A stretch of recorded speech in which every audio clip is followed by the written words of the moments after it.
যিনি আমাদেরকে 24 ঘন্টা লালন পালন করেন, যিনি আমাদেরকে 24 ঘন্টা সুরক্ষা দেন। হায় হায় হায়, যার আমরা প্রত্যেক শ্বাসে শ্বাসে মুখাপেক্ষী, মুহতাজ আনতুমুল ফুকারা। শ্বাসে শ্বাসে আমরা আল্লাহর মুহতাজ। চালায় তো চলি, না চালাইতে দিলে এক শ্বাস নেওয়ার ক্ষমতা নাই। আছে নাকি? বিশ্বাস করেন না করেন না? না, মনে হয় মনের থেকে করে না, ঠিক না? যুবক তো যৌবনের বাহাদুরির কারণে করে না। ও বলে আমার যৌবন আছে, যৌবনের বাহাদুরির কারণে এই কথাটা বিশ্বাস করে না যে শ্বাসে শ্বাসে আল্লাহর মুহতাজ। টাকাওয়ালা টাকার বাহাদুরির কারণে করে না, পদালা পদের বাহাদুরির কারণে করে না, আধিপত্যওয়ালা আধিপত্যের বাহাদুরির কারণে করে না। কসম খোদার, যতটুকু করা দরকার অতটুকু করে না। যদি করত তাহলে ওই আল্লাহ ডাকে 5 বার। মসজিদ ভরা না খালি? বাহিরে বেশি না ভিতরে বেশি? কয় গুণ বেশি? কত গুণ বলেন না? 90 গুণ বাহিরে বেশি, মাত্র 10% ভিতরে। যেই 2 নামাজের উপরে জান্নাতের গ্যারান্টি দিছিলেন, 2 নামাজের উপরে, হুজুররা একমত হবে কিনা আবার জানি না। মান সাল্লাল বারদাইন দাখালাল জান্নাহ। এইখানে ওয়াও আনেন না, ফাও আনেন না, সুম্মাও আনেন না, কোন হরফই মধ্যখানে আনেন না। ফজর আর আসর জান্নাতের গ্যারান্টি দিছিলেন, কিন্তু সবচেয়ে কম মুসল্লি ফজরে, ঠিক না? আমি তো হাদিস দিলাম, এবার কোরআন দিব। কোরআন তো বলে ইন্না কুরআনুল ফাজরি কানা মাশহুদা। ফজরের নামাজ তোমার সর্বঘাটিতে তোমার পাহারাদার ছিল, সিকিউরিটি গার্ড ছিল, গার্ড। তোমাকে গার্ড দিয়ে নিয়ে যাবে। কিছু গার্ড দেখলে এমনি মানুষ রাস্তা ছেড়া দেয়, কিছু গার্ড দেখলে কি করে?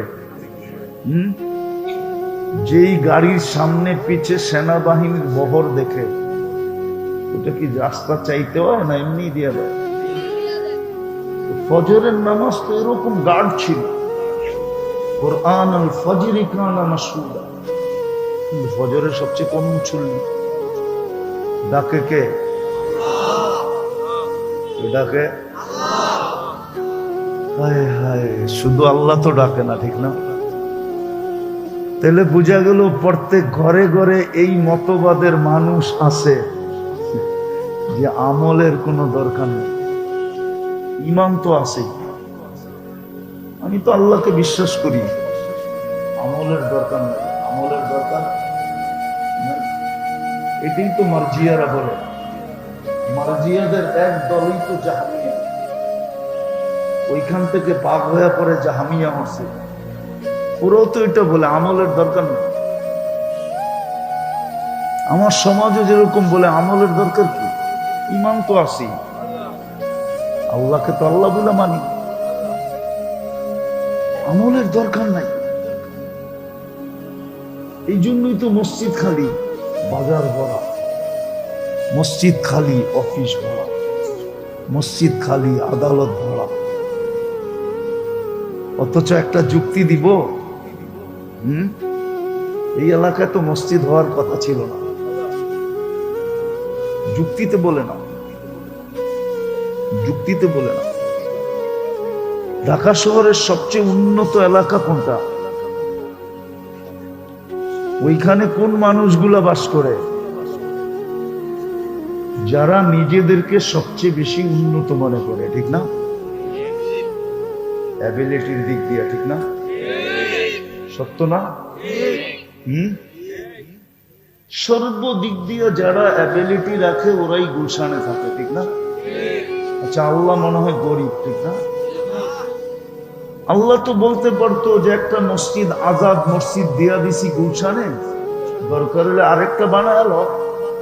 আমার বাড়িটাও উন্নত সোসাইটিতে থাকুক, খিলগার মতো জায়গায় আমার বাড়ি দিব কেন?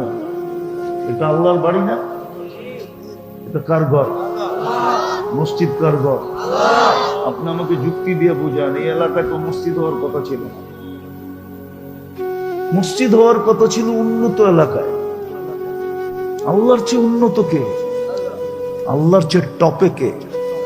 আল্লাহর চেয়ে বড় ধনী কে? আল্লাহর চেয়ে বড় শক্তিশালী কে? আল্লাহ তো অল ইন অল, সবচেয়ে পাওয়ারফুল। উনি কেন মসজিদটা খিলগায় দিল? উনি কেন মসজিদটা প্রত্যেক মহল্লায় মহল্লায় দিল? ওনার ঘরটা কেন দিল? উনি আমাদের দিকে চেয়ে দিয়েছিলেন, আমাদের দিকে।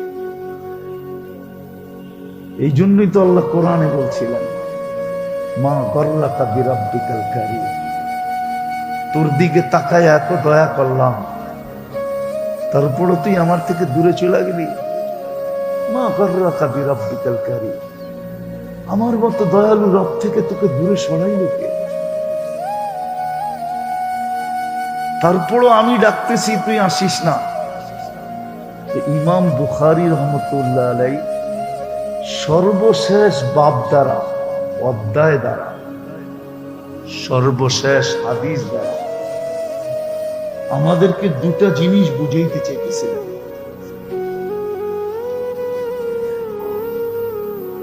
এই কিতাব কোন এক সম্প্রদায়কে রদ করার জন্য, প্রত্যাখ্যান করার জন্য ইমাম বুখারী রহমতুল্লাহ আলাইহি নিয়ে আসছিলেন,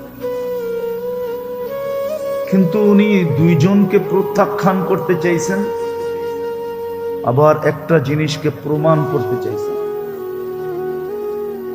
দুটা জিনিসকে উনি প্রমাণ করতে চাইছেন,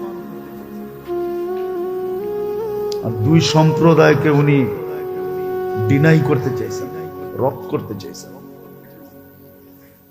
বললাম না, যদিও নামকরণ হিসাবে আমাদের দেশে নাই, কিন্তু প্রত্যেক ঘরে ঘরে এই মতবাদের লোক আছে। নারী আছে, পুরুষ আছে, যুবক আছে, বৃদ্ধ আছে, শিক্ষিত আছে, অশিক্ষিত আছে, ধনী আছে, গরিব আছে, শাসক আছে, শাসিত আছে, পদস্থ আছে, পদহীন আছে, প্রত্যেক শ্রেণীর মানুষ আছে যারা আমলের প্রয়োজন মনে করে। বলে আমলের প্রয়োজন নাই, প্রমাণ দিলাম আমি। যদি আমলের প্রয়োজন মনে করত, তাইলে কমসে কম একটা হইলেও করত। যে একটা না, 100টা ছিল। যেমন নামাজ একটা না, নামাজের ভিতরে 100টা রাখা আছে, 100টা। এই জন্যই তো হাদিস ঘোষণা দিছেন, ইদা সালুহা সালুহা সাইরুল আমাল। নামাজ যদি আল্লাহকে কমপ্লিট করে দেখাইতে পারো, তাহলে আল্লাহর রাসূল বলে, আল্লাহ তোমাকে কমপ্লিট বইলা লেখা দিবে।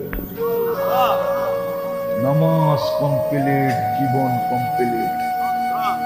নামাজ ওকে, জীবন ওকে। নামাজ পূর্ণ, সবকিছু পূর্ণ। আর কোনটার ভিতরে আল্লাহ কুদরতি হাত লাগাইও দেখবেন না। নামাজ ওকে, ঠিক, কমসে কম একটা করতো। কিন্তু সবচেয়ে বেশি দেখা যায় দুর্বলতা এখানেই আমাদের।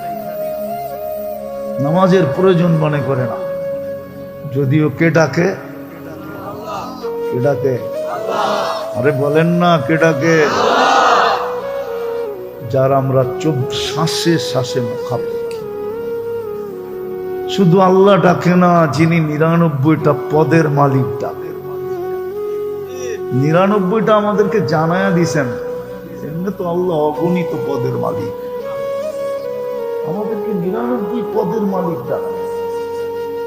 আল্লাহ ডাকে না, শুধু রহমান ডাকে, রহিম ডাকে, মালিক ডাকে, কুদ্দুস ডাকে, সালাম ডাকে, মুমিন ডাকে, মুহাইমিন ডাকে, আজিজ ডাকে, জব্বার ডাকে, মুতাকাব্বিরুল খালিকুল বারিকুল মুসাব্বিরুল গফফারুল কাহ্হারুল ওয়াহ্হাবুর রাজ্জাকুল ফাত্তাহুল আলিমুল কাবিদুল বাসিতুল খাফিদুর রাফিউল মুইসুল মুদিল্লুস সামিউল বাসীরুল হাকামুল আদলুল লতীফুল খবীরুল হালিমুল আযীমুল গফুরুশ শাকুরুল আলিয়ুল কবীরুল হাফিজুল মুকীতুল হাসিবুল জলিলুল করিমুল রকিবুল মুজিবুল ওয়াসি আল হাকীমুল ওয়াদুদুল মজিদুল বাঈসুল শাহীদুল হকুল ওয়াকিলুল কবিয়ুল মতিনুল ওয়ালিয়ুল হামিদুল মুসি আল মুবদি আল মুঈদ আল মুহয়ি আল মুমীত আল হাইয়্যু আল কাইয়্যুম আল ওয়াজিদ আল মাজিদ আল ওয়াহিদ আল আহাদ আস সামাদ আল কাদির المقتدر المقدم المؤخر الأول والآخر الظاهر والباطن الوالي المتوالي البر التواب المنتقم العفو الرؤوف مالك الملك ذا الجلال والإكرام المقسط والجامع والغني والمغني المانع الدار النافع النور الهادي البديع والباقي الوارث والرشيد الصبور جل جلاله 99 পদের মালিক আল্লাহ। তারপর 90 জন প্রয়োজন মনে করেন, কিন্তু ইমাম বুখারী রহমতুল্লাহ আলাইহি বুঝাইতে চাইতেছেন বড় প্রয়োজন হবে ওয়ানাযাউ মাওয়াজিনাল কিসতা লিয়াউমিল কিয়ামা। হ্যাঁ, বড় প্রয়োজন হবে, কেননা তোমাকে মাপাই হবে আমলের পাল্লা দিয়া। দুটা মিটার দিয়া তোমাকে মাপা হবে, একটা হলো ঈমান আর একটা হলো আমল। ঈমানের ভিতরে কেমন ঈমান ওটাই বলে দিয়েছেন, তাওহীদ ওয়ালা ঈমান। এক সময় ছিল মানুষ তাওহীদ শিখতো, এখন মানুষ তাওহীদ শিখে না। এক সময় তাওহীদের চর্চা হতো, প্রত্যেক জায়গায় জায়গায় হালকা হতো, প্রত্যেক মসজিদে মসজিদে এটার তালিম হতো, তাওহীদের তালিম। কেননা শুধু ঈমান চান না, তাওহীদ ওয়ালা ঈমান চান। ঈমান শুধু চান না, তাওহীদ ওয়ালা। মাত্রাও চান না, মাত্রা বিন্দু হোক, জাররা হোক, জাররা। কিন্তু যদি ঈমান তাওহীদ ওয়ালা হয় আর বিন্দু হয়, তাহলে আমি একটা হাদিস দিতেছি, দুইটা হাদিস, হাদিসে কুদসি। আল্লাহ বলে, যদি তোমার গুনাহ দ্বারা যদি সৌরজগৎ ভরে গেল, ওয়ালাউ বালাগাত দুনুবুকা ইনানাস সামা ওয়া মা আশরাকতা বিহি, গুনাহ দ্বারা সৌরজগৎ ভরে গেল। এখন তো আপনাদের কাবার আমার সৌরজগৎ পড়াইতে হবে, সময় তো নাই সৌরজগৎ পড়াবো, যে সৌরজগৎটা কত বড়। আমরা তো জানি না সৌরজগৎ কত বড়, প্রথম আকাশের নিচটা কত বড় এটা আমরা জানি না। একটা ধারণা দিতেছি, আমাদের দুনিয়াতে যেরকম মহাদেশ আছে, কয়টা এখন 7টা না 8টা? 7টা, ঠিক না? প্রথম আকাশের নিচে মহাদেশ আছে 100 কোটি। এটাকে বিজ্ঞানের ভাষায় সুপার ক্লাস্টার বলে। এই 100 কোটি মহাদেশ মিলা প্রথম আকাশের সামনে একটা বিন্দুর মতো চলবে। আল্লাহ বলে, তোর গুনাহ দিয়ে যদি এই সৌরজগৎ বোঝা যায়, আর যদি তোর তাওহীদ তোর কাছে হইল জাররা বরাবর, আর আমার কাছে মাপ চাইলি, তাহলে আমি মাফ করা দিব। অলা উবালি, আমি পরোয়াই হবে না তুমি কত গুনাহ করলে। ফাস্তাগফারতানি ফাগফারতু লাকা ওয়ালা উবালি। আফসোস তো এটাই আমার, যে এই উম্মত আল্লাহ চিনল না, আর আল্লাহর আর নিজের মাঝে সম্পর্ক বুঝল না। এই উম্মত যদি আল্লাহ চিনতো, আর আল্লাহর সাথে আমাদের কত ঘনিষ্ঠ সম্পর্ক এটা যদি জানতো, তাহলে এক হাদিসে আছে, আল্লাহ বলেন যে প্রত্যেকে চিৎকার দিয়া চান দিয়া দিবে। অনেক এক সময় কিন্তু খুশিতে মানুষ মারা যায়, খুশিতে, ঠিক না? হার্ট ফেল করে কি খুশিতে, ঠিক না? আল্লাহ বলে খুশিতে মরে যেত, আমরা জানি না। দ্বিতীয় আল্লাহ বলে তোর যদি মাপ চাওয়ার সুযোগ না হয়, মাপ চাওয়ার সুযোগ হলো না, লাউ আতাইতানি বিকুরাবিল আরদি খাতায়া, পুরো জমিনের পরিধি তুমি গুনাহ দিয়া বড়া দিলা, কিন্তু মাপ চাওয়ার সুযোগ হলো না। কিন্তু তৌহিদ আছে তোমার কাছে, অল্প হোক, লাউ আতাইতানি বিকুরাবিহা মাগফিরা, আমি দ্বিগুণ মাগফিরাত নিয়ে তোমার সাথে সাক্ষাৎ